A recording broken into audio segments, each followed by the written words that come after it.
Então essa aqui será a nossa plataforma de aulas online. A disciplina será administrada no horário que está lá no SIGA, né? Normalmente a ideia é o seguinte, é como se fosse presencial. Eu pretendo reproduzir aqui exatamente as aulas como se fosse presencial. Qual é a vantagem? A vantagem é que vocês não precisam de deslocamento. A outra vantagem é que eu posso mostrar mais coisas que normalmente lá na Rural tem muita dificuldade. Por exemplo, eu mostrar para vocês como entrar dentro do site da Bovespa para coletar alguns dados. Lá na Rural é impossível, porque não tem internet nas salas de aula, tudo difícil, então é quase impossível. É mostrar outras coisas, aí depende de data show, de um monte de equipamentos que às vezes dificulta, né? Então aqui a tendência é ser bem mais dinâmico do que lá, e eu posso mostrar normalmente o que era mostrado nas aulas normais, presenciais, e muito mais do que isso, né? Muito mais aplicações aí, o objetivo é esse. Boa noite todo mundo, né? Todo mundo se acomodou direitinho. Temos 29 participantes, muito obrigado por estarem aqui, participarem. Já está conectando no YouTube, pronto. Já está sendo transmitido também pelo YouTube.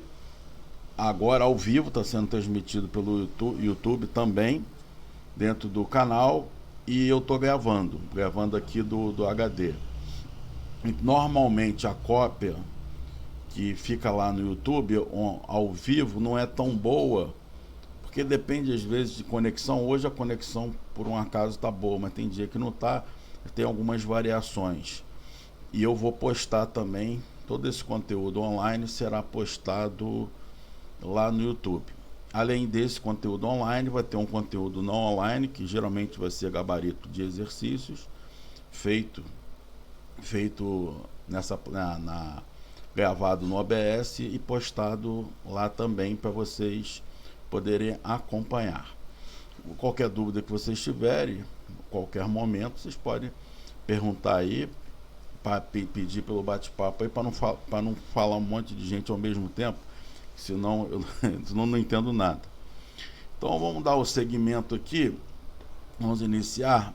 Essa disciplina é a última disciplina da parte de investimentos, né? Então você tem matemática financeira, administração financeira 1, 2, gerência de investimentos. Isso aqui é uma disciplina de análise de investimentos, e a gente vai introduzi-los na noção de valor, que você começa a perceber a noção de valor das coisas lá em matemática financeira, e você vai desenvolvendo esse conceito. Então o conceito de valor que a gente vai trabalhar aqui, ele é relativamente simples. Eu gosto sempre de dar um exemplo, os exemplos mais simples possíveis, e os exemplos do dia a dia de todo mundo. Um exemplo que eu gosto muito é do botequim. Vamos supor o seguinte, vamos comparar dois botecos. Os dois têm os mesmos ativos contábeis, digamos assim, registrados. Os dois têm um freezer, cada um tem um freezer, daqueles que abre aquelas duas portas, tem um balcão, tem um lugarzinho para colocar petisco, tem uma pequena cozinha e tem 10 mesas com 4 cadeiras cada um. Os dois têm os mesmos ativos individualmente. Agora a pergunta é, esses dois ativos, agora a palavra ativo agora eu estou usando como fosse para a empresa inteira, né? Esses dois ativos, que são essas duas empresas, têm o mesmo valor? Provavelmente não. Por quê? Vamos supor o seguinte, o primeiro boteco esteja instalado em Seropédica, bem colado na Rural. E o segundo boteco esteja lá na Caixa Prego, mais longe possível da Rural. Eles terão o mesmo valor? Não terão. Um vai valer muito, mas muito mais do que o outro. E isso é a razão pelo qual, se vocês chegarem, de repente você chega com uma empresa, duas empresas às vezes iguais ou muito parecidas, uma tem um valor enorme e outra tem um valor muito pequeno. Isso tem a ver com a gestão, por um lado, né? No final, tudo depende basicamente da gestão. Da gestão e de outros fatores externos. Mas no fator interno, a gestão é muito importante. Então, o que produzir o maior fluxo de caixa será o mais valioso. Então, você pega um boteco que tem lá, você tem 10 cadeiras, 4 mesas, 10 mesas com 4 cadeiras cada um, e está sempre cheio. Está cheio direto, fica lotado direto, o tempo inteiro. E o outro está sempre mais vazio do que cheio. Não vale a mesma coisa, um vai valer muito mais do que o outro. Então a gente vai começar a introduzi-los mais ou menos nessa dinâmica financeira. Para a gente explicar essa dinâmica financeira, eu vou mostrar um bonequinho para vocês, que é um organogramazinho bem simplesinho, todo mundo já conhece, mas conhece com outros nomes. Eu vou colocar aqui na tela. Aqui na tela você tem duas maneiras de visualizar, né? Essa tela azul, eu vou reduzir aqui, o bate-papo, e aí essa tela azul ela vai ficar maior. E aí eu vou transmitir aqui. Se você achar que está de um tamanho adequado para você assistir, tá bom, você não precisa fazer nada. Se você quiser colocar em tela cheia, botar essa tela azul em tela cheia, vai aparecer tipo um quadradinho no seu canto direito superior. Você clica nesse quadradinho que expande, aí fica em tela cheia para você, pode ficar mais adequado para você assistir. Então, vamos aqui compartilhar aqui.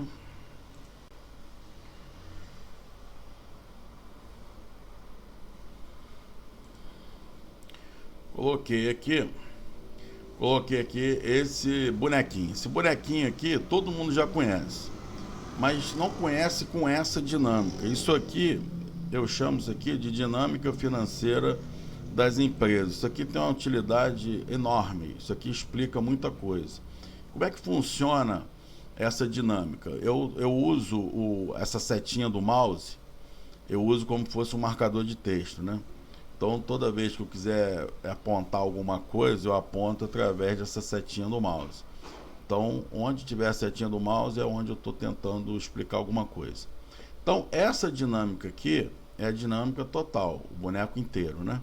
É a dinâmica total da empresa. Toda empresa funciona assim, mas qual empresa? Toda. Pequena, grande, média, de tudo quanto é setor, todas têm essa dinâmica aí, sem exceção. Então, como é que funciona? Aqui desse lado aqui, você tem um balanço patrimonial que todos conhecem, que é dividido desse lado esquerdo aqui são os ativos, do lado direito você tem o passivo e o patrimônio líquido. Isso aqui todo mundo conhece desde o primeiro período. Agora a gente vai dar uns nomes diferentes, também a maior parte já conhece. O ativo aqui, a gente pode chamar isso aqui de ativo total ou de investimento total, ou apenas investimento, ou apenas aqui ativo. Desse lado passivo aqui, a gente vai chamar de capital de terceiros. E desse lado aqui, a gente vai chamar de capital próprio. E desse outro lado, você tem a demonstração de resultado. E a demonstração de resultado tem uma dinâmica com o balanço patrimonial, que todo mundo junto vai formar essa dinâmica empresarial. Que você tem a receita com vendas, despesas operacionais, né? Tem a despesa com juros, tem imposto de renda e tem um lucro líquido. Então, como é que funciona essa direita? Vamos acompanhando a setinha. A empresa investe em ativos para quê? Para quê? Quando eu falo ativos, são todos, né? São todos. Depois a gente volta, por exemplo, do boteco. A empresa investe em ativos para quê? Para gerar o quê? Gerar receita. Então, ativo que não esteja gerando receita não é um ativo eficiente. E se não estiver gerando receita nenhuma, nem eficaz ele é. Tem alguma coisa errada. Tem que estar gerando receita. O objetivo dele é esse. Ativo parado não serve para nada. Agora, como que a gente vai financiar esses ativos? Então, a gente percebeu o seguinte: para a empresa poder funcionar, ela precisa de ativos. Ela precisa de caixa, ela precisa de estoque, ela precisa de ativos outros não circulantes, ela precisa de um conjunto de ativos para ela poder operar, para ela poder cumprir a sua missão. Sua missão, seu contrato social, seu estatuto social está escrito lá. qual o ramo de atividade, o que ela vai fazer. Então, você precisa de ativos para poder operar, funcionar. Esses ativos geram receita. Como que esses ativos são financiados? Com o patrimônio dos sócios, que é o patrimônio líquido, uma parte, e a outra parte são dívidas, que é o passivo. Então vamos lá, o ativo gera receita. Quem vai remunerar esse capital de terceiros? A dívida que você tem. Juros. Despesa com juros. Os juros que você vai pagar uma hora remunera aqui o capital de terceiros. Agora, quem vai remunerar o capital dos sócios? Capital próprio. O lucro líquido. O lucro líquido vai remunerar o capital próprio. E como é que fica a distribuição desse lucro? Uma parte desse lucro volta para a empresa como lucro retido. Seguindo a setinha aqui, olha, vem para cá, para dentro do patrimônio líquido. Para aumentar o patrimônio líquido, para aumentar as fontes de financiamento para a expansão dos ativos. E uma parte desse lucro, ela é distribuída na forma de dividendos. Aí isso vai para o sócio. Então, o patrimônio da empresa é um, o patrimônio dos sócios é outro. Então, toda vez que eu falar no valor da empresa, estou me referindo aqui, ó, a esse total de ativos. Esse total de ativos. Então, quando eu falar, outra forma de falar isso, valor da empresa, posso falar qual é o valor do ativo, me referindo a uma empresa. Então, é o valor desse conjunto aqui. E é isso que vocês já estão aprendendo ao longo da jornada, a gente vai depurar aí esses conceitos. Até aqui, alguém tem alguma curiosidade, alguma boa noite? Tá travando? Como é que tá o negócio aí? Para mim aqui aparentemente tá normal. Você tá assistindo, Mozer, você tá assistindo aonde? Do YouTube ou tá assistindo aqui de dentro? Tá travando, para mim tá um pouco. A voz do senhor está travando. Eita.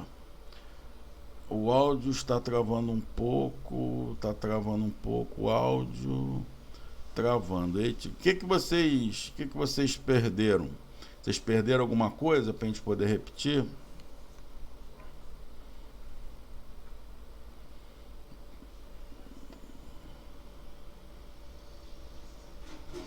Normalmente lá a transmissão lá no YouTube é pior do que aqui dentro. Aqui dentro da sala é melhor.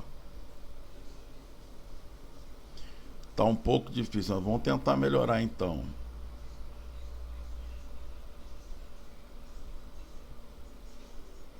Tá pipocando, tá travando, não chega a ser. Perdeu. Quanto o senhor fala, sua voz parece que tá agarrando. Uai. Deu para entender, mas como o assunto é novo para mim. Bom, vamos lá. Alguém quer falar alguma coisa aí? Alguém quer falar alguma coisa? Quando essa versão for para o YouTube, essa versão que eu estou gravando aqui, o som não está pipocando não, porque está sendo gravado do meu próprio HD, aí não dá esse problema, normalmente não dá esse problema não. Então, vamos lá. O que vocês entenderam dessa dinâmica financeira aí, desse bonequinho que eu mostrei para vocês com as setinhas? Vocês conseguiram entender essa dinâmica? Essa dinâmica é importante. Não só para essa disciplina, mas é importante para a vida, né? Isso aí é uma coisa de vida, não é nem só essa disciplina, não. Deu para entender, né? Então, de um modo geral, todas as disciplinas que eu ministro, eu sempre mostro essa dinâmica aí. Quando era no tempo do GIS, eu todo dia chegava, no primeiro mês de aula, todo dia eu chegava e botava esse bonequinho. Todo dia. porque ele é importante, até vocês memorizarem ele, entrar na massa do sangue. E aqui eu vou mostrar também todo dia, pelo menos durante um tempo, não sei se é um mês inteiro, mas todo dia eu vou mostrar, e vira e mexe, eu volto nesse bonequinho que ele tá gravado aqui no meu HD, a gente volta aqui para falar sobre ele. Vi que você está perto.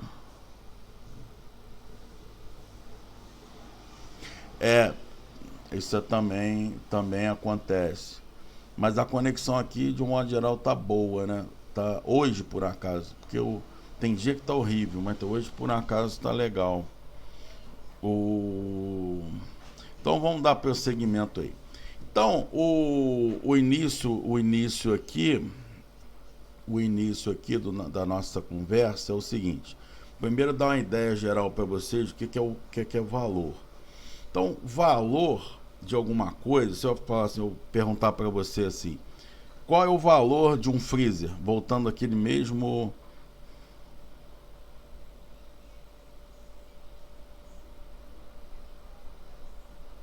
Não perde não, Luiz. Porque eu tô gravando também. Tudo que a gente está conversando aqui, eu tô gravando no OBS. Depois eu jogo lá dentro do YouTube. Então, teoricamente ninguém perde nada não. Mas caso aconteça as dúvidas, vocês podem tirar aqui, né, nessa sala online. Mas também vocês podem tirar lá no YouTube, lá, postar lá embaixo do vídeo lá, que vocês... Dúvida de vocês, que ou eu faço um vídeo, né? Um vídeo extra de respostas, ou então eu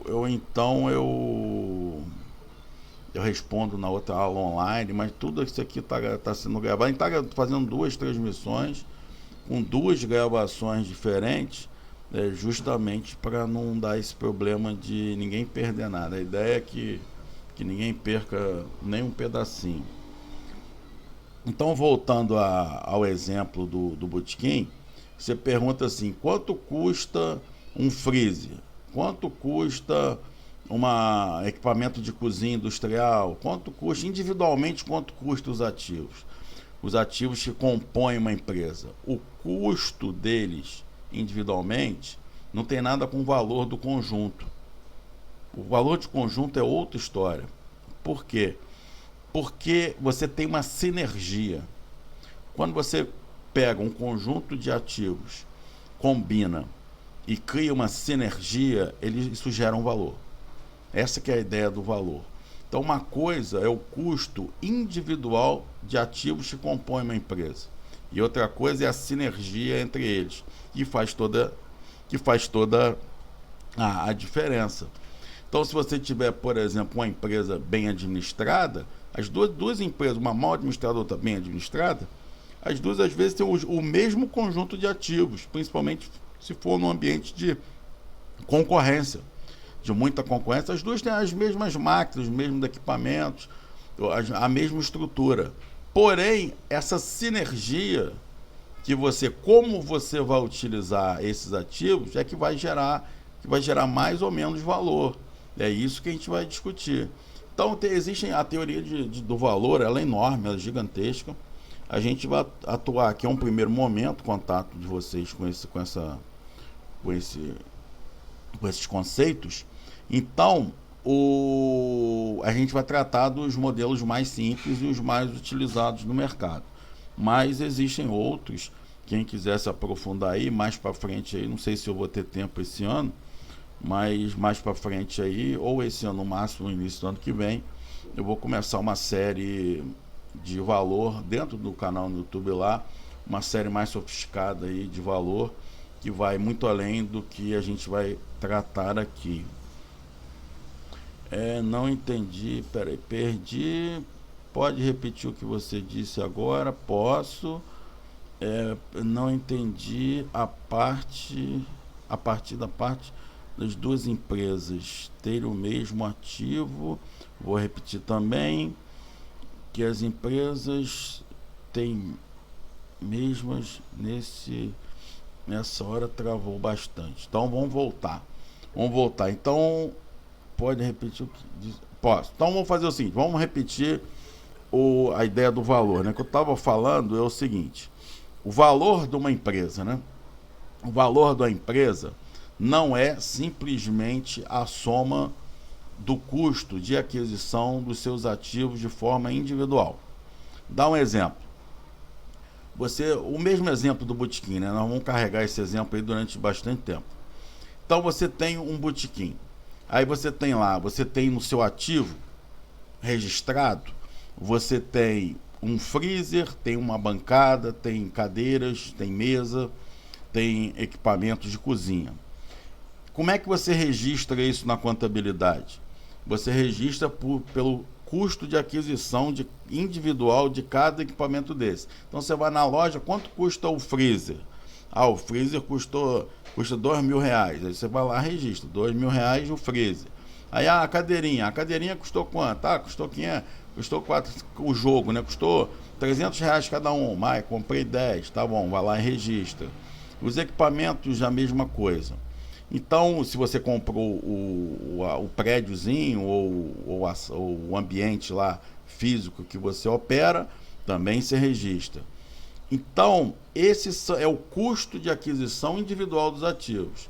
Agora, a gente está analisando a empresa como um todo. A empresa é um ganho de ativo. Então, aí a pergunta é, o valor dessa empresa, quando eu estou falando valor da empresa, eu estou me referindo ao valor dos ativos, é a soma individual de cada ativo? Não, não é. Não é. Pode ser um valor muito maior, pode ser um valor menor. Igual, muito difícil. Igual, muito difícil. Então, é disso que a gente está tratando agora. A gente está tentando tratar agora. Deixa eu ler aqui. Que as empresas têm meio... Agora vocês entenderam? Agora o som travou, ficou bom agora? Vocês conseguiram entender essa parte? Ficou legal, né? Show de bola. Show de bola. Então, a gente entendeu qual é a dinâmica, né? A gente entendeu qual é a dinâmica da empresarial, todas as empresas. Nas empresas tem ativos. Aí o ativo tem que gerar o quê? Tem que gerar receita. Então, a maneira que você combina esses ativos pode gerar mais ou menos receita. A maneira que você administra o negócio pode gerar mais ou menos receita. E quanto menos receita gera, pior vai ficando. Então, a nossa base aqui, a gente vai entender como funciona essa dinâmica. Para isso, o primeiro ponto, dos dois primeiros pontos que nós vamos tratar é o seguinte: estrutura de capital e custo do capital. Capital tem custo, não existe dinheiro, almoço de graça. Então, qual é a estrutura de capital? A estrutura de capital... Travou de novo? Vamos ver se soltei agora. Soltou. Agora... Eu vou refrescar aqui. Eu vou recarregar a página aqui para ver se melhora. Tá travando, né? Eu vou dar uma recarregada bem rápida aqui. Eu não vou sumir não, eu só vou dar uma recarregada para melhorar. Espera aí.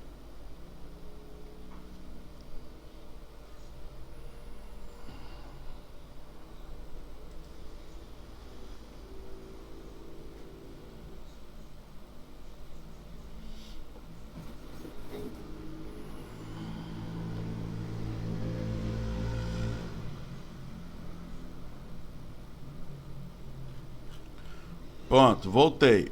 Melhorou? Melhorou. Show de bola. Então, show. Então, toda vez que tiver ruim, é só me avisar que eu recarrego a página. Normalmente, esse procedimento melhora o som, pelo menos por um tempo, né? Não sei se vai ser muito tempo, mas pelo menos por um tempo melhora. Então, vamos continuar, né? A ideia aqui é tratar de valor. Então, a gente vai tratar dos dois primeiros assuntos, né? Estrutura de capital, porque isso influencia, toda essa dinâmica financeira, ela vai impactar no valor do negócio, vai impactar no valor do ativo. Aí a pergunta que alguns gostam de fazer é o seguinte: mas por que isso aí tem importância, ter o valor do negócio? Por que isso tem? Pô, eu não quero vender, não quero comprar, não quero vender minha empresa. Por que isso tem valor? Mesmo que você não queira vender a sua empresa, o fato dela ser bem avaliada no mercado te traz muitos benefícios. Um deles, o mais direto e simples, é que se você tem uma empresa bem avaliada no mercado, bem valorizada, o custo do capital de terceiros, que é o custo dos empréstimos e financiamentos, né, dinheiro que você capta, fica mais baixo. Então esse é o grande benefício. O segundo grande benefício é que você traz um retorno maior para você mesmo, que é o proprietário, você e os outros proprietários. Então, o desempenho interno da empresa é importante, tanto para remunerar os sócios, quanto para baixar o custo do capital de terceiros, que também isso é fundamental. Por que é fundamental para o sucesso da empresa? Porque a empresa só vai crescer se ela conseguir expandir o quê? Expandir os seus investimentos. Se o total de ativos da empresa você consegue expandir, ela vai crescendo. Mas para você expandir os ativos, você precisa de fontes de financiamento. Quais as duas fontes básicas que estavam naquele bonequinho, naquele organograma? Uma é capital de terceiros e a outra é o capital próprio, vindo principalmente de lucro retido. Então são duas fontes importantes. Então o desempenho interno da empresa tem valor e é de extrema importância, mesmo que você não queira naquele momento vender a empresa. Então, o que é a estrutura de capital? A estrutura de capital de uma empresa e o custo do capital é um conceito relativamente simples. O que é a estrutura de capital? Vamos voltar para o mesmo bonequinho. Aquele bonequinho responde muita coisa. Voltar aqui para o mesmo bonequinho. Então, nesse bonequinho aqui, o que é a estrutura de capital? É a composição entre o passivo, que são suas dívidas, e o patrimônio líquido, em relação aqui ao seu total de ativos. Então, por exemplo, se você vai expandindo o seu passivo, o que pode acontecer? Você pode expandir muito o seu passivo e aí o seu patrimônio líquido fica muito pequenininho em proporção aqui do total de ativos. Então a empresa nesse momento, ela está o quê? Se endividando. E esse processo a gente vai dar o nome de alavancando. Então toda vez que a empresa estiver expandindo o seu passivo, a sua dívida, em relação ao total de ativos, em relação também ao patrimônio líquido, quer dizer, a sua dívida relativa, não é absoluta, mas relativa, você está alavancando a empresa. Uma alavancagem muito forte é extremamente perigoso. Pode destruir a empresa, inclusive. E a outra maneira, se o seu passivo estiver reduzindo em relação ao patrimônio líquido, ao total de ativos, então a gente tem um movimento inverso, que o nome é desalavancando. Então a palavra alavancando é endividar, e a palavra desalavancando seria o movimento inverso. Então estrutura de capital é exatamente essa composição entre passivo e patrimônio líquido. Quer dizer, existe uma estrutura ideal, uma estrutura ideal?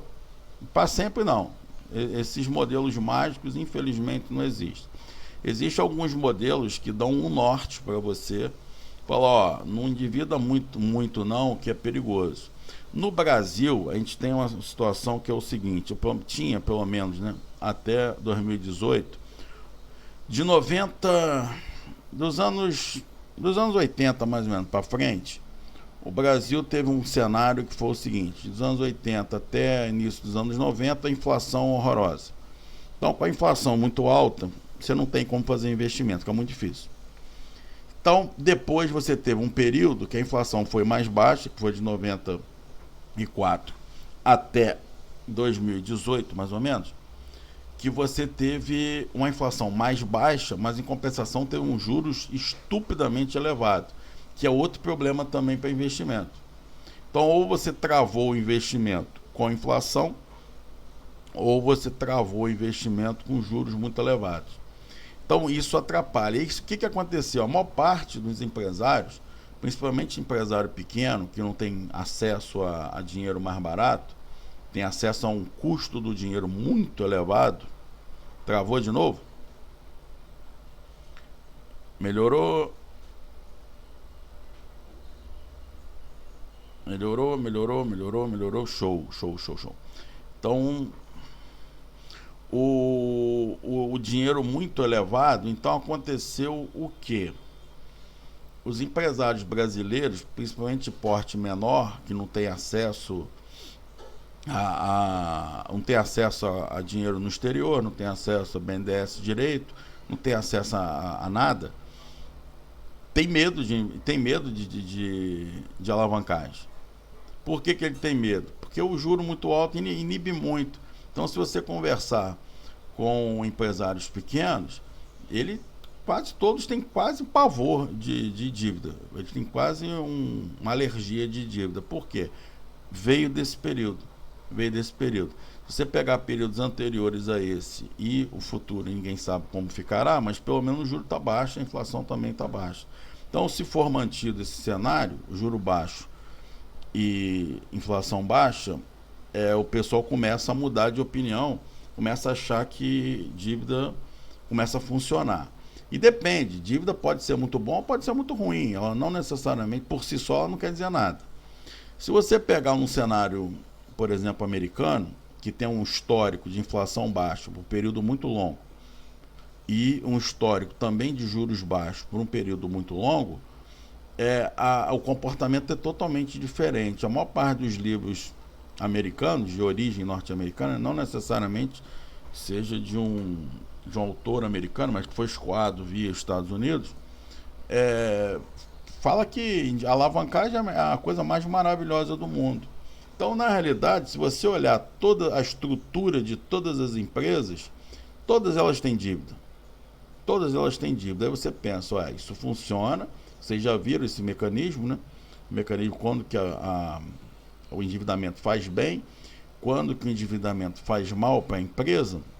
Vocês já viram esse mecanismo na administração financeira 1 e a gente vai repetir um pouquinho aqui também para refrescar a memória de vocês, de maneira que vocês captem bem essa estrutura. Então, estrutura de capital é isso, é a composição entre capital de terceiros e capital próprio. E aí daqui a pouco a gente vai ver como que isso é bom e quando que isso não é legal.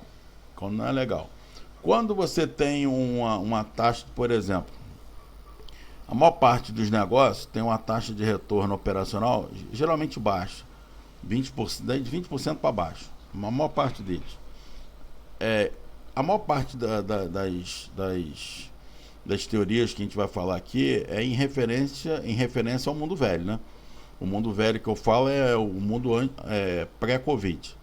O mundo pós é outro mundo, será outro mundo, completamente diferente e tem muita coisa ainda indefinida. Então, no modo geral, eu vou estar sempre me referindo ao mundo velho. Quando eu me referir ao mundo novo, eu falo, mas no modo geral é o mundo velho. Então você tem essa composição, e essa composição ajuda ou atrapalha no investimento. Então, no Brasil antigo, no Brasil do juro alto, o que acontecia? A maior parte das empresas tem uma taxa de retorno abaixo de 20%, uma parte maciça, 10%, 15%, 12%, às vezes até menos. Se você tem um retorno operacional tão baixo, e é normal que seja baixo, tem concorrência, e os juros lá na lua, todos juros altíssimos, impossível você pegar dinheiro emprestado, impossível pequenininho pegar dinheiro emprestado. Então o dinheiro para ser acessível tem que ser um dinheiro barato. Se você, por exemplo, se você tem um empréstimo a 7, 8% ao ano e você tem lá um retorno operacional de 15%, valeu a pena, tá legal, tá baixo. Vale a pena você investir no seu negócio. Agora, se não, o que acontece? Se você ficar muito limitado em termos de capital de terceiros, você fica dependendo única e exclusivamente do lucro retido, do capital próprio. Mas se também você tem juro alto, isso também fica prejudicado, aí você não consegue crescer. Vai demorar algumas gerações aí para você chegar de repente num tamanho que em outro país você conseguiria num período muito curto, relativamente curto. Então, a estrutura de capital é isso. Só que essa estrutura tem custo, isso não é de graça, esse dinheiro não é de graça, então tem custo. Qual é o custo do capital de terceiros? Lá naquele bonequinho, naquele bonequinho estava lá. Aquela setinha vermelha de cima é o quê? O custo do capital de terceiros é os juros. Os juros é o custo do capital de terceiros.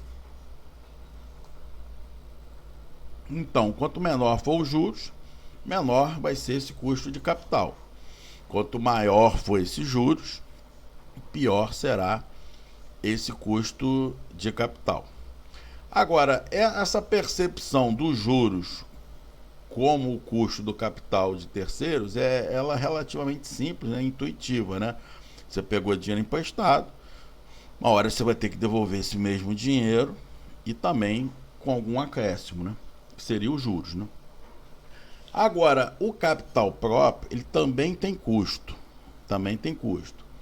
E na opinião de vocês, qual que é o maior dentro de uma empresa? O custo de capital próprio ou o custo de capital de terceiros? Qual dos dois que é o maior? Capital de terceiro, capital de terceiros. Mais alguma opinião? Não? Terceiro. Todo mundo vai no terceiro? Tem ninguém que é do contra, não? Todo mundo, eu tô quase unanimidade, quase unanimidade. Tô no terceiro. Não é. Vocês erraram. É o custo do capital próprio. O custo do capital próprio, exatamente. O custo do capital próprio ele é maior do que o custo do capital de terceiros.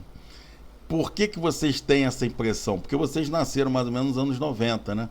A maioria de vocês nasceu mais ou menos nos anos 90, onde a taxa de juros era muito alta e distorceu o mercado todo. Então vocês acabam tendo esse negócio. Pô, vocês assistem, pegam o jornal, assim, juros não sei de que, 200% ao ano, 300% ao ano. Cara, isso é quase uma viagem espacial. Normalmente, assim, um cartão de crédito nos Estados Unidos, nos anos 90, era 15% ao ano. Ao ano.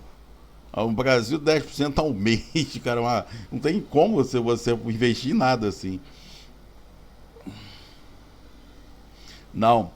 Entre o capital próprio e o capital de terceiros, que é os juros bancários, por exemplo, o capital próprio tem um custo maior. E é por isso que as empresas pegam dinheiro emprestado. Esse é um dos motivos. Por que a empresa pega o dinheiro emprestado? Se pegar dinheiro emprestado fosse sempre ruim, fosse sempre uma coisa ruim, obviamente ninguém ia querer, né? Ninguém ia querer. Então, o que acontece? O custo do capital próprio ele é maior do que o custo do capital de terceiros. A diferença é o seguinte, se você não conseguir cobrir o custo do capital próprio para remunerar seus acionistas, o que acontece com as suas empresas? Se for empresa de mercado, empresa grande, os acionistas vão embora para outra empresa. Vão vender a posição deles e vão migrar para outro investimento que acha melhor.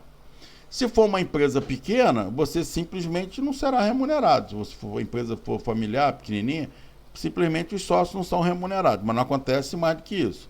Aí você pode tomar a decisão de fecha a empresa ou não fecha, mas não acontece mais do que isso. Agora, o custo do capital de terceiros, se você não paga, você perde a empresa. Os seus fornecedores vão lá e vão tomar a empresa de você, vai falir. Então, essa que é a diferença.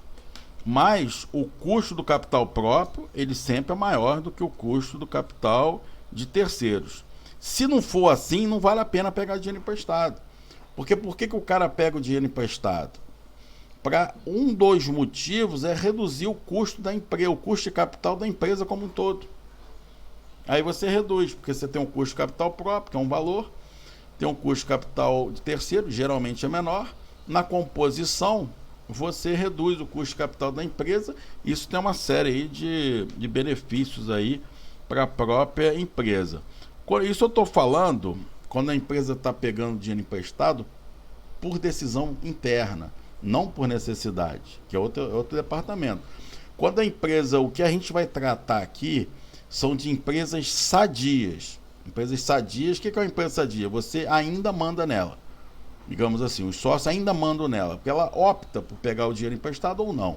Agora a empresa que já está toda arrebentada, está desesperada, pegando dinheiro emprestado para vendendo o almoço para comprar janta, essa já é outro departamento. Essas ferramentas já não funcionam mais para essa empresa. Isso aí já é outra dinâmica. Ela já saiu da dinâmica normal de uma empresa e já está, provavelmente não vai conseguir sair dessa dinâmica, e aí ela já está em outra dinâmica. Então a nossa dinâmica aqui são empresas sadias, que a própria empresa, a direção da própria empresa, os gestores da própria empresa ainda têm poder de tomar decisões. Porque à medida que se você começa a se endividar loucamente, você vai perdendo também a sua capacidade de gerir a empresa, porque cada empréstimo novo começa a aparecer limitações na gestão.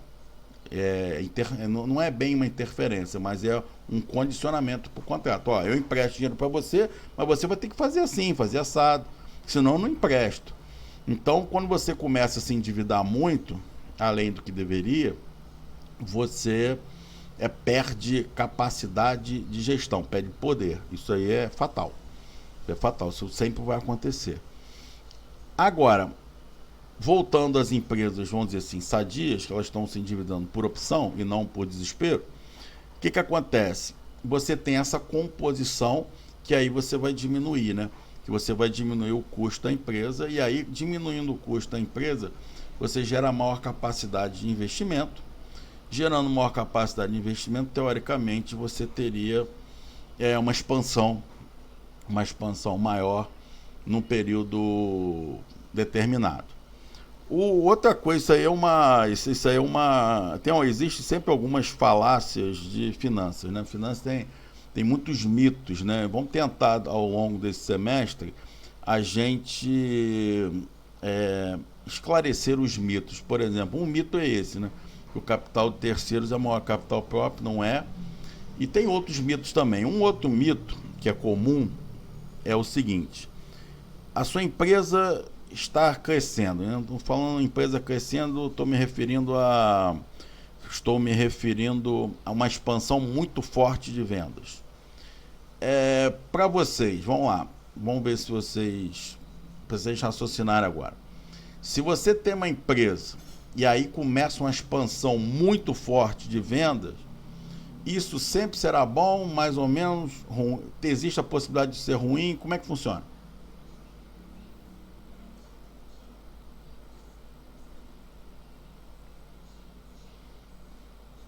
Não precisa ficar com medo não, pode escrever.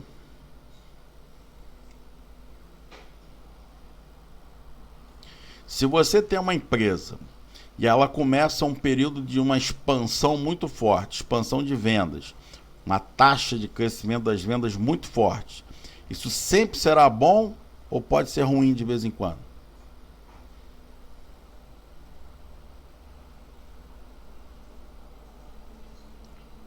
Por que seria ruim?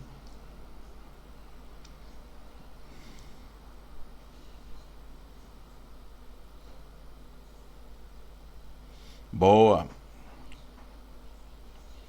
Isso só pode ser bom se a empresa tiver capacidade operacional, boa. Não dar conta da demanda, boa também. Pode ser ruim se a empresa não estiver preparada para orquestrar esse aumento de venda. Exatamente.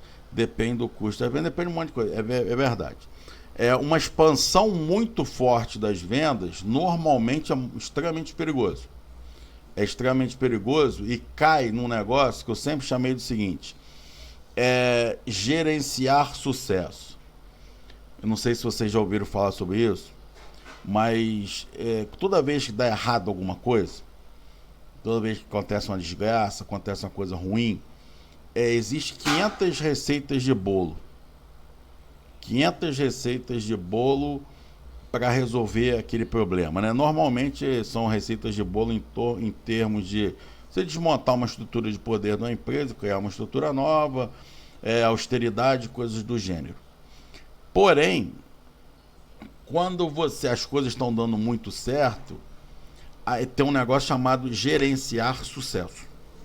E gerenciar sucesso, na minha opinião, é muito mais difícil do que gerenciar fracasso. Porque gerenciar fracasso é sempre aquelas mesmas receitas de bolo. Normalmente, se for bem executado, normalmente dá certo.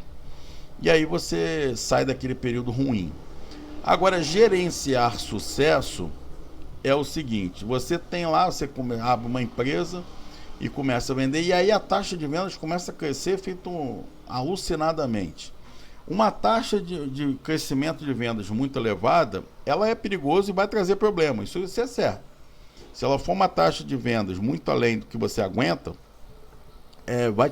já vai te trazer problemas. E aí você tem um negócio chamado de gerenciar sucesso. O que é gerenciar sucesso? É você perceber o seguinte: porra, não é uma coisa ruim. Pô, todo mundo quer comprar o meu produto, é legal, pô, isso é bacana. Mas eu não tenho como atender todo mundo. Então você tem que fazer o processo de gerenciar o sucesso, que é bem diferente de gerenciar o fracasso. Então o que seria gerenciar conversar com os fornecedores e com os próprios colaboradores para organizar ampliar a oferta, conversar com os clientes para que eles tenham paciência,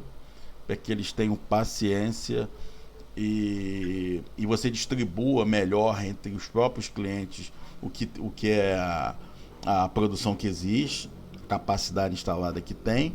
Isso tudo é gerenciar sucesso. O que não pode fazer é querer atender todo mundo, sem poder.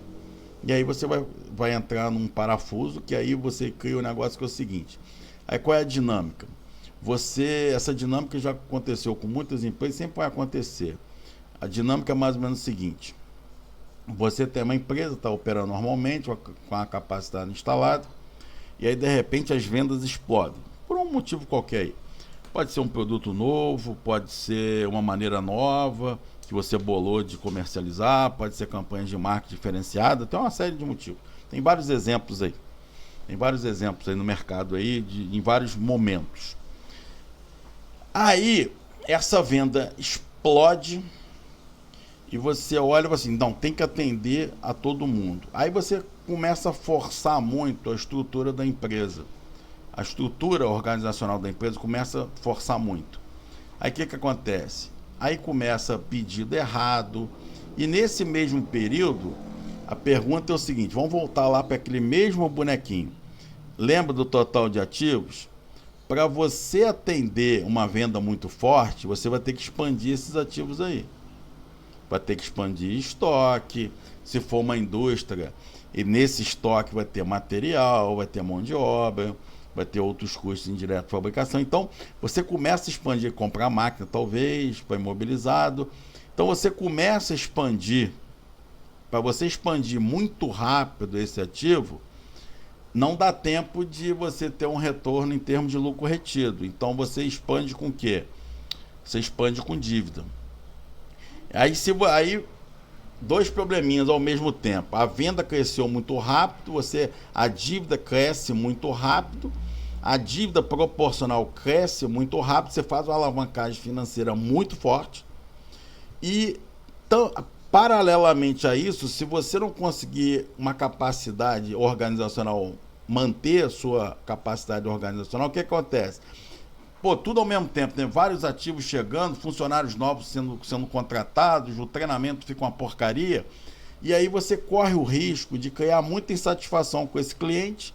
Aí você tem aquele pico muito forte de vendas, os clientes ficam insatisfeitos, acabam migrando para outras empresas, as outras empresas também, que de repente você teve essa expansão por alguma novidade, elas já acabam copiando, acabam aprendendo a fazer aquilo, começam a concorrer com você. Aí a tua venda chega lá em cima, lá no pico, a tua dívida também lá no pico, e a tua venda cai porque você não conseguiu atender adequadamente esse crescimento tão forte de vendas. Aí a sua venda cai, o seu fluxo de caixa cai, mas sua dívida fica lá em cima. E dívida para baixar tem que pagar, né? Ela não abaixa por uma entidade espiritual qualquer, ela baixa só pagando. E aí é nesse momento que muitas empresas vão à falência. esse motivo é o motivo pelo qual alguns empresários, principalmente empresário médio e menor, eles têm medo de crescimento rápido. Todo empresário, quem não entende e não sabe fazer as contas, não entende adequadamente essa dinâmica, tem medo, porque já experimentou alguma coisa parecida e não foi muito interessante, o resultado não foi muito bom. Se você juntar isso num ambiente de negócio super complicado e aonde lá atrás o juro era alto, aí, meu amigo, dívida alta com juro alto é caixão e vela preta na certa. Então, muitas empresas ou vão à falência ou têm dificuldade. Então, esse é um outro mito, né? Que vendas muito aceleradas sempre é bom. Não é sempre bom, não. Depende da situação. E alguém sempre fala assim, mas tem exemplo individual da empresa A ou B que teve um crescimento muito forte e aguentou. Existem essas empresas, mas elas têm sempre uma condição. Para você suportar um crescimento de vendas muito elevado, você vai precisar também de uma margem de lucro bem generosa para aguentar, senão não aguenta não. Então, e combinar essas duas coisas também não é muito fácil. Você ter um crescimento de vendas muito forte com a taxa de lucro robusta. Isso geralmente não vem junto não. Raríssima exceção, são essas raríssimas exceções acabam que aparecem nos livros e vocês ficam sabendo. Deixa eu dar só uma lidinha aqui no bate-papo. Depende do curso, depende da relação.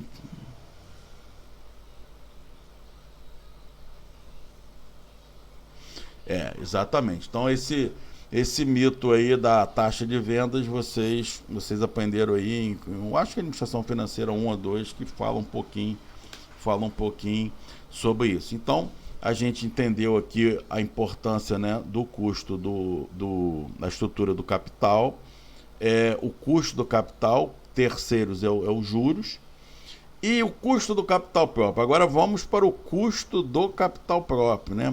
Como é o custo do capital próprio? Quer dizer, quem é o custo do capital próprio? O custo do capital próprio tem várias metodologias, né? Tem várias metodologias para você calcular. Normalmente a gente vai apresentar alguma, na apostila tem várias metodologias, a gente vai focar mais na metodologia a mais utilizada. Por que é a mais utilizada? É a mais simples que tem, que é a metodologia do CAPM, que é a metodologia do CAPM. Então, o que é o CAPM? É uma sigla, né? É uma sigla em inglês. Vou botar aqui para vocês verem, né? Aqui no compartilhamento.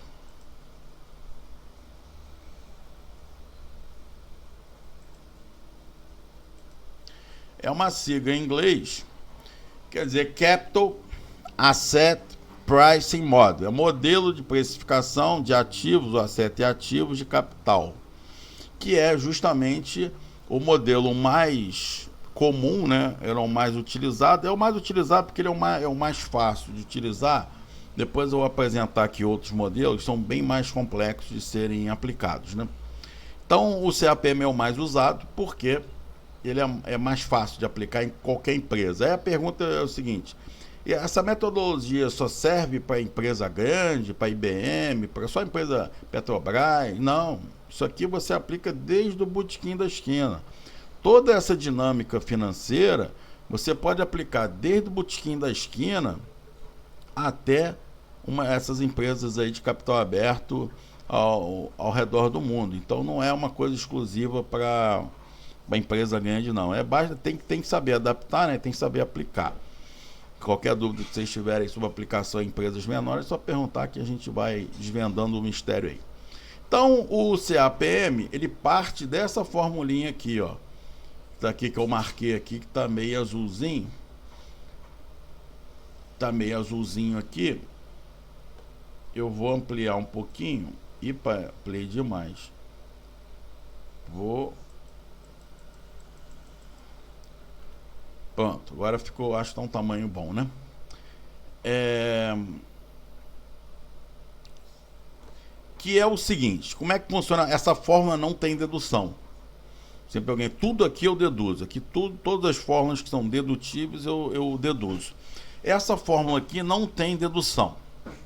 Por quê? Porque ela é empírica e veio de uma, apesar de ser empírica, eu não sei qual é a ideia que vocês têm quando alguém fala assim, alguma coisa é empírica. Eu não sei o que passa na cabeça de vocês. São duas palavras, a palavra empírico e a palavra teoria. São duas coisas que eu não sei o que passa. Antes de a gente explicar essa formulinha, vamos melhorar aqui o conceito. Para vocês, travou aí? Travou tudo? Travou tudo, é? Voltou? Voltou. Vocês perderam alguma coisa? Voltou? Tá todo mundo chutando direitinho? Sim, show. Então vamos fazer o seguinte. Vamos discutir aqui dois conceitos, que eu não sei o que passa na cabeça de vocês quando eu comecei a falar da fórmula, mas eu não cheguei a falar da fórmula não. Eu vou falar agora. O show. Não, eu não cheguei a falar da fórmula não. Eu só mostrei, ampliei ali no Word, mas eu quero, antes de mostrar a fórmula, eu quero discutir com vocês duas palavras. A palavra teoria, o que passa na cabeça, para vocês, o que é uma teoria, e a palavra empírico. Porque dá muita confusão essas duas palavras, porque todo mundo usa de forma aleatória, né? Às vezes a pessoa fala assim, não sei o que é teórico, mas fala para sacanear, né? Assim, como fosse uma coisa desmerecendo, né? Então, muitas palavras vão se popularizando. Toda palavra técnica, na medida que ela vai se popularizando, ela vai mudando o significado, muitas das vezes, né? Travou? Ih... Eu vou fazer o seguinte, eu vou dar uma recarregada aqui para melhorar aqui.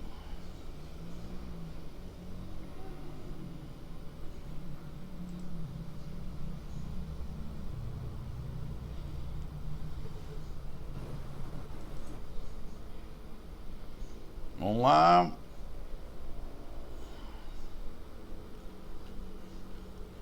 Melhorou agora? Eu já recarreguei a página, melhorou? Show. Então, vamos voltar aqui o seguinte, a palavra é teoria e a palavra é empírico. Normalmente, o que eu estava dizendo na hora que travou foi o seguinte, as palavras de várias áreas do conhecimento, à medida que aquelas palavras vão popularizando, isso é legal até, né? O conhecimento técnico específico das áreas, e ele se popularizando, a população, no modo geral, usufruir daquele benefício, aquele conhecimento. Mas toda vez que você tem uma popularização dos termos, eles vão acabando mudando o sentido, e eles vão alterando muito em relação ao sentido original. E aí acaba acontecendo um negócio que é o seguinte, às vezes você usa essa palavra, mas não no sentido original que ela foi criada, mas com outros sentidos. E a palavra teoria e a palavra empírico causam muita confusão na cabeça de muita gente. Então, para vocês, a palavra teoria quer dizer o quê?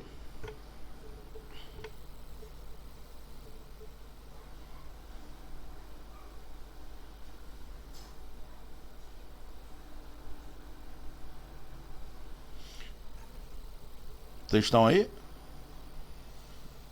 Caiu? Voltou alguma coisa? Não caiu. A partir dela, teoria seria um conjunto de hipóteses testadas e aprovadas. Exatamente. Então, parabéns, Matheus. Então, o que acontece é o seguinte, você cansa de ouvir o negócio seguinte, entre a teoria e a prática, eu prefiro a prática. Não, pera aí, cara pálida, não é bem assim não. Para alguma coisa ser considerada uma teoria, primeiro, como é que funciona? É criada uma hipótese, essa hipótese é testada, à medida que você testa essa hipótese, ela tem que ser testada, para poder ser chamada de teoria, ela tem que ser testada com uma amostra suficientemente grande, de modo que a sua distribuição normal, né, na estatística, né, aquela curvinha normal, consiga funcionar em pelo menos 95% das vezes. Então, isso é teoria. Aí você fala assim, mas a maioria que as pessoas falam por aí não é teoria, não é. A maioria é hipótese. É hipótese que não foi testada, é a maioria que você escuta no jornal, na televisão, às vezes até em livro também, a maioria é hipótese ou que não foi testado ou foi pouco testado. Foi pouco testado, que não tem valor. Tem pouco valor. Então não é teoria, ainda não é teoria. Um dia talvez seja, mas ainda não é. Você tem que testar muito para virar uma teoria. E mesmo depois que consiga virar teoria, ela pode cair também lá na frente. Algum outro cientista pode ir e falar, então está tudo errado, não sei o que, não funciona. Então teoria é uma coisa muito especial, não é para a gente usar dessa forma, como é usar, né? Uma forma muito... Tudo é teoria, não é tudo teoria. Então tem que usar a palavra certa. É o que? Hipótese. A maioria é hipótese. Ó, tem uma hipótese aqui. Testou? Testou um pouquinho. Funcionou um pouquinho. Tá bom, então vamos continuar testando. Então, cuidado com isso. A outra é a palavra empírico. A palavra empírica é outro problema, porque eu acho que empírica qualquer coisa serve. Não é assim. Uma fórmula, como eu estou falando isso tudo para mostrar a fórmula para vocês, que aquela fórmula é uma fórmula empírica, mas o fato dela ser empírica, ela tem lógica, ela tem que ter lógica e também foi testado, né? Então vamos voltar para a fórmula. Por isso que ela não foi deduzida, porque ela não tem dedução, ela simplesmente é uma forma empírica. Eu vou mostrar a ideia por trás dela de construção. Então, a fórmula está aí e significa o quê? O retorno esperado pelos acionistas, isso aqui é o quê? É o custo do capital próprio. Então, é o custo do capital próprio, é o que nós estamos tentando calcular. Na realidade, a melhor palavra seria tentando estimar. Aí você tem o custo, o retorno esperado pelos acionistas, que é o custo do capital próprio, patrimônio líquido, é igual. Essas letrinhas, essa sopa de letrinhas aí, é inglês. Por isso que elas ficam meio estranhas, né? Retorno, RF, retorno, taxa livre de risco ou retorno livre de risco. Mas se eu faço uma mais estranha essa letrinha, é porque na realidade de inglês seria o R, seria return, e o F seria free. Então, como geralmente é mantido as letras em inglês, então por isso que fica meio estranho assim. O beta é uma letra grega que daqui a pouco eu já vou mostrar para vocês o beta.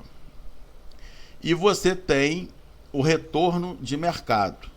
Aí dá direitinho, né? Retorno de mercado em inglês e em português já é a mesma coisa, né? Porque seria o return e o market, né? Do M, né? Aí dá certinho mercado e market. Começa com a letra M, aí encaixa melhorzinho. Então, o custo do capital próprio seria o quê? Seria a taxa livre de risco. E o que é a taxa livre de risco? A taxa livre de risco é o seguinte: eu tenho um dinheiro para investir. Aí eu tenho esse dinheiro para investir e eu vou fazer quais opções que eu tenho. Quais opções que eu tenho em termos de investimento? Eu posso colocar o meu investimento num lugar seguro e ir para a praia fazer o quê? Tomar sorvete, por exemplo. Então, qual seria esse retorno livre de risco? Normalmente, no mundo velho, quer dizer, quando o mundo está em crise, isso tudo muda, né? Esses modelos todos sofrem uma turbulência também. Mas em condições normais, no mundo velho, você tinha o quê? Você tinha que títulos de dívida do governo, não são títulos de dívida privada, porque você tem títulos de dívida privada E você também tem título da dívida. Você também tem título. Ah, peraí.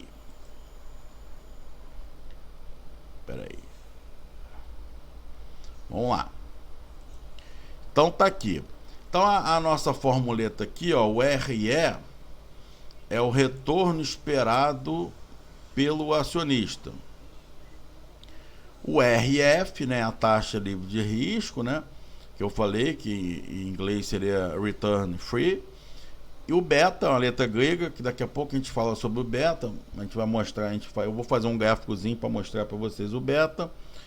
E o RM, retorno de mercado, return de market, e o RF aqui é o mesmo lá do início. Então, qual é a lógica disso aqui? A lógica é uma lógica de investimento, porque existem dois tipos de teoria de decisão. Tem a teoria da decisão racional. Aí alguém sempre pergunta, tem a racional e a irracional? Não, tem a racional e a emocional.